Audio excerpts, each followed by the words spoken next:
When you take away a country's main source of revenue, you sap that country of the ability to arm and feed its troops. With the weapons, supplies, and food gone, the will to fight disappears. That doesn't just apply to soldiers on the front lines. An entire nation can turn against the powers that be when it becomes clear that the wars those powers start are hurting them more than their supposed enemy. Ukraine is banking on making Russia feel the pain of the war that Vladimir Putin started. And the revenue driver Ukraine is stripping away from Russia is oil. Tons of it, all going up in smoke or getting stuck at Russian ports because of Ukraine's long-range drone strikes. Something big just broke in Russia, and Putin is powerless to stop it. For Putin, the worst part of it is that this is all part of a Ukrainian plan that he never saw coming. As Ukraine has increasingly expanded its long-range arsenal to the point that it now includes an array of drones and homegrown missiles that are hitting Russia harder than ever before, it's Russia's oil sector that is feeling the brunt of Ukraine's attacks. In a December 7th report, Euromaidan Press laid the results out bare. The headline figures make for devastating reading to Putin. Ukraine has pulled off 180 strikes against Russian oil refineries and ports in 2025. According to recent reports, Russia's refined fuel processing capacity has decreased by a staggering 25%. Fuel export bans are still in place, and one of Russia's oil giants, Rosneft, has seen its profits collapse by a shattering 70%. We'll be revisiting all of these figures during the course of the video, however we'll start with the oil refinery strikes that have grabbed most of the headlines in 2025. Ukraine's systematic targeting of Russia's refining capacity isn't a new idea. It had launched plenty of drones at Russia's refineries in 2024, though often in isolated strikes that allowed Russia time to carry out repairs and get its refining capacity close to regular numbers. Ukraine's approach has been different in 2025. In addition to the increase in strike volume, Ukraine has often hit the same refineries over and over again, shutting them back down right as Russia was on the cusp of getting them up and running. That small change in strategy has paid massive dividends, as Ukraine has broken records many times over in 2025. On December 4th, UA Wire reported that the first 11 months of 2025 saw Ukraine's defense forces carry out at least 140 attacks on Russia's oil refineries and other oil and gas facilities. That seems like a large number when taken in isolation. However, the outlet adds that this volume of strikes adds up to more attacks carried out against Russian oil than in all of the 2022 to 2024 combined. In other words, Ukraine has pulled off 3 years' worth of attacks in just 11 months. More than 3 years' worth, in fact, as the period between 2022 and 2024 saw Ukraine launch 130 strikes against Russian oil. There also seems to be practically no limit to the distance at which Ukraine can carry out these strikes. When drones can't fly far enough to do the job, sabotage and partisans can do it on Ukraine's behalf. That's likely how Ukraine was able to cause a massive blaze at the Khabarovsk refinery back in April, which is more than 6,000 kilometers, or more than 3,728 miles, away from Ukraine's borders. The message has been sent many times in 2025: if it's a Russian oil facility, it isn't safe. Euromaidan Press has slightly different figures from UA Wire. It claims that Ukraine's intelligence spokesperson Andriy Yusov says that 140 is an underestimate. He claimed that Ukraine had launched over 160 successful strikes during the first 10 months of 2025, Euromaidan Press says. The same outlet adds that Ukraine launching 14 confirmed strikes against refineries, along with another 4 on Black Sea oil infrastructure, means that the country is on track to exceed 200 strikes on Russian oil by the end of the year. That will be 70 more strikes in 2025 than in the entire 2022 to 24 period. Which of these numbers is the most accurate isn't the point here. Even if UAY's smaller figure is true, this still represents a damaging strategy that has placed Russia on the back foot. And if Putin might be thinking that Russia must have absorbed the worst that Ukraine can deliver by now, he is sorely mistaken. If anything, Ukraine's strikes against Russia's refineries are only growing more intense. On December 1st, the Moscow Times reported that Ukraine had broken its own record for the number of strikes it had carried out against Russian oil refineries. The 14 attacks that we mentioned earlier were more than Ukraine had managed in any single month before, and it also saw Ukraine target some of Russia's main refineries. The Afipsky refinery close to Krasnodar was struck, taking a portion of its annual refining capacity of 9.1 million tons offline. We mentioned Rosneft earlier. The company's Ryazan refinery was hit again and has been offline since mid-November, the Moscow Times says.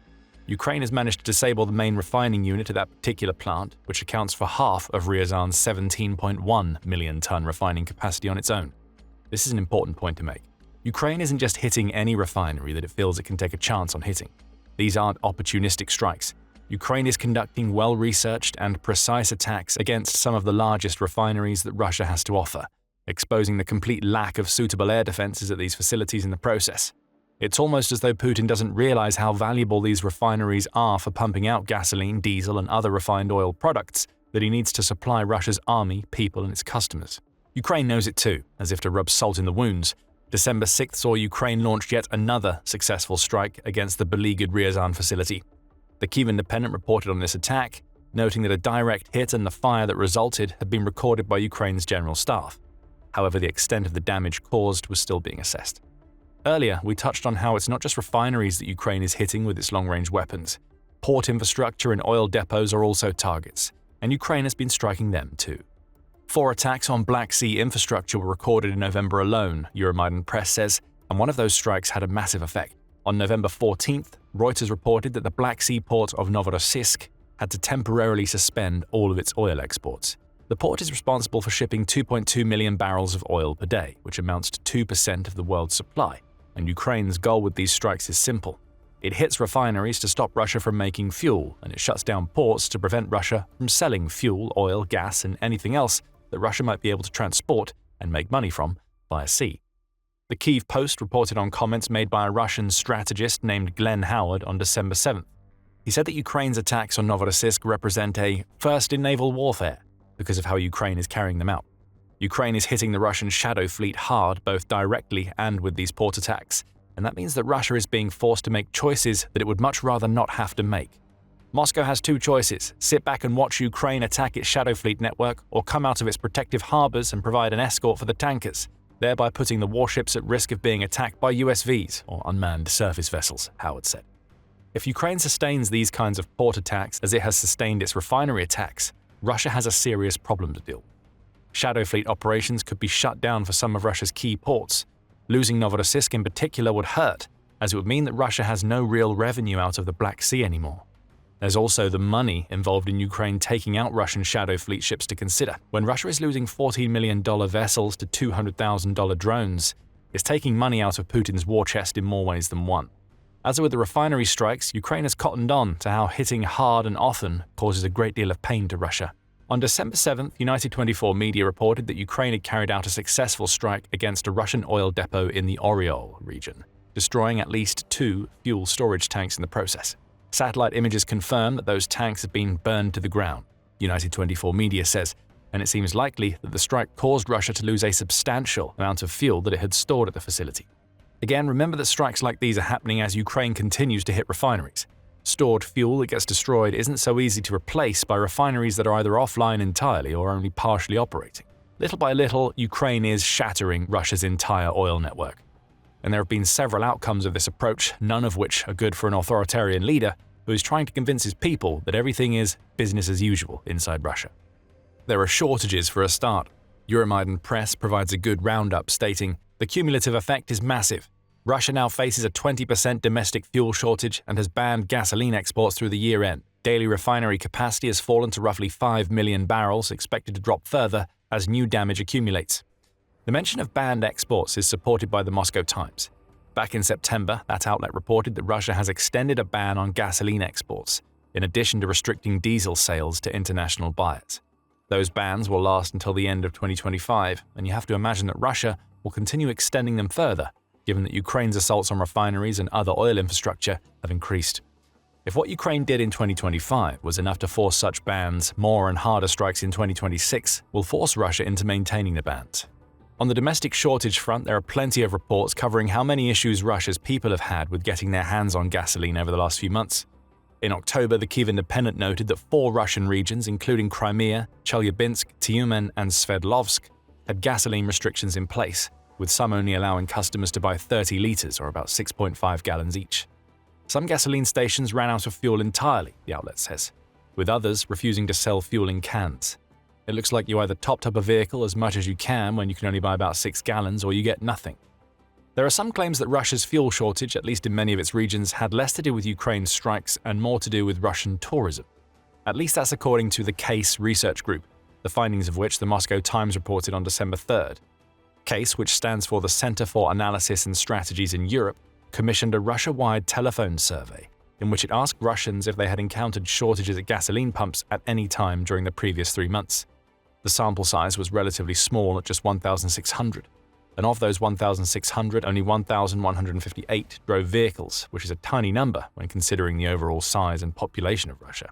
Still, Case made it a point to include regions reported to be affected by gasoline shortages such as Crimea in its survey. The results, Case says, show that 24% of those questions had encountered a shortage or outright absence of their preferred grade of gasoline, and only 10% of that 24%, which amounts to 2.4% of that entire sample, were unable to find gasoline anywhere else. Many of the shortages that did occur, Case adds, were in regions where heavy tourism led to higher than normal demand. So there are suggestions that gasoline shortages aren't hitting Russia as hard as Ukraine would like. However, the same study found that Crimea, which is occupied by Russia and is intended for use by Putin as a staging ground for naval assaults and a launch-off point for aerial attacks on Ukraine, is being hit hard. The picture was different in annexed Crimea and Sevastopol, where 70% of respondents had encountered empty pumps, 26% had faced shortages more than 5 times, and nearly half of those affected could not find gasoline anywhere that same day, the Moscow Times reports. As an interesting coda, there's also a suggestion that those who faced shortages also happened to be in some of Russia's more deprived regions. Low-income people and those without higher education were more likely to have waited 45 minutes or more in line for fuel, suggesting that Putin may be prioritizing what he might consider the more desirable and, some might argue, influential parts of Russia. If the higher earners and more educated aren't affected by shortages, then Russia doesn't have to worry about the rest. They can't complain loud enough. So there's a debate on the fuel shortage front, at least in terms of the causes, but there is no denying that the shortages exist. Putin likes to pretend that they don't. On December 5th, Russia's president told India that his country could provide uninterrupted fuel to India, even as a gasoline export ban is in place and Russia's refineries are being hit over and over. Putin might be trying desperately to keep one of his biggest oil customers on board, even if that means more pain for his people. But the question has to be asked, how can Russia guarantee uninterrupted fuel supplies to anybody? That brings us back to a statistic we shared at the beginning of the video. Russia's oil product processing has declined by 25%, which is bad for the war economy that Putin has created, and even worse for a president who is promising uninterrupted supplies. And if we need to see the clearest examples of the impact this reduction in output has caused, outside of the shortages we discussed earlier, then the Rosneft example we mentioned earlier is perfect. According to the Moscow Times, Rosneft reported a 70% year-on-year decrease in its net profits for the first 9 months of 2025. The company still made a lot of money, earning $3.6 billion during those first 3 quarters of the year. But when compared to the same period in 2024, when Rosneft made $11.9 billion in profit, this is a massive hit. Revenue also declined by 18% during the same period. Freedom Finance Global lead analyst Natalia Milchakova offered a few reasons for the decline, stating, "Factors behind the decline include weak Russian oil prices, a widening discount of Russian crude versus international benchmarks, new sanctions on their tanker fleet, and partly the strengthening ruble." Those mentions of sanctions are interesting. Rosneft's loss of profits all happened before US President Donald Trump announced the new raft of sanctions targeting that company and its international buyers specifically. We don't know what Rosneft's figures look like for the last quarter of 2025, but it doesn't seem likely that they'll bring positive news to the company. Unmentioned by Milchakova are Ukraine's refinery and port strikes, which are almost certain to have impacted Rosneft's ability to generate profit from its main product. You can't sell much oil and fuel when both are being burned up and your country is banning you from selling the latter to your most lucrative international customers. Of course, Rosneft is just one energy company, albeit one of the largest that Russia has. Its losses could be offset by other companies. Except that isn't happening. The December 3rd report by the Moscow Times reveals that November saw Russia's oil and gas revenue decline by 34% when compared to the same month in 2024. Again, the numbers are still high enough to seem impressive, as Russia's oil and gas income totaled $103 billion between January and November 2025. However, those revenues are down $29.63 billion compared to the first 11 months of 2024, and it's in these declines that we see the real pain for Russia. Putin doesn't collect all of Russia's oil and gas money to put into his Ukraine war chest. That wouldn't work, as the companies that create these products need to get paid and they need to maintain their massive crews and infrastructure. Instead, Russia taxes its suppliers' revenues. That tax goes toward everything from Putin's war to keep Russia itself running. And in November 2025, Russia only gained $6.8 billion in taxes from its oil and gas sales. Again, this is still a big number, but it's 34% less than the amount generated in November 2024, which is the whole point of what Ukraine is doing. The more refineries that Ukraine takes offline, the more ports it closes down, the more oil and fuel Ukraine sends up in flames. It all adds up to Russia's energy companies being able to sell less than they did before, which amounts to Putin collecting less in taxes. Putin can't even be certain that the shadow fleet ships that he relies on to ship these products around the world are safe anymore. Ukraine is hitting them too, and often in stretches of water where Russia would never think that its ships could be targets. You can find out about a couple of these strikes in our video, which explains the impact that Ukraine's Sea Baby drones are having on the shadow fleet. But back to the money. Anything that Ukraine can do to fracture Russia's oil network is big because Russia is standing on the edge of a financial cliff as we speak. PeaceRep, which is a research consortium that studies conflict resolution and peace building, states that Russia's economy is now 1.5% smaller than it was when Putin launched his full-scale invasion of Ukraine in February 2022. It's also possible that Russia is fudging the numbers to make its economic position look stronger than it really is. Our research shows why the official rate of inflation looks suspect, researcher Dr. Volodymyr Vlasyuk says. Our alternative estimate of inflation means that Russian GDP should be downgraded, exposing the significant costs that the war has imposed on the Russian economy and the limits of its use of military Keynesianism. Another PeaceRep researcher named Dr. Luke Cooper adds that Russia is now having to choose between Putin's war and the well-being of the country's people when figuring out how to stretch the country's increasingly small budget. Russia is in a recession, the organization concludes, and that is a major problem for Putin. As Ukraine continues to slowly dismantle Russia's oil infrastructure, the revenues generated by Russia's most important industry are only going to keep declining. More declines lead to less taxes being paid, and less tax means that Putin either has to deprive Russia's soldiers or its people of what they need. Neither is a good choice for Russia's president, as spending less on the war weakens the assaults Russia is conducting in Ukraine, while spending less on Russia's people increases the chances of discontent arising. Discontent that could spell the end of Putin. Simon Tisdall of The Guardian says that Putin made a big mistake by not accepting the latest Ukraine war peace deal, in whatever format it was presented, because the country's collapsing economy could spell Putin's downfall. How much longer will the Russian people tolerate their mass murderer dictator president, the Salisbury poisoner, the indicted war criminal who, refusing all peace overtures, is now threatening war with Europe? Tisdall asks. Ukraine hopes that it won't be much longer. With every attack on Russian oil, the screws are turned. Shortages are made worse, revenues decline, and Putin starts to look like a very weak leader in a nation that has always valued the strong man. There are certainly hints that Putin is starting to lose control of the soldiers in his own army. Some of those soldiers are so furious with the way they're being treated that they're killing their commanders in brutal acts of revenge.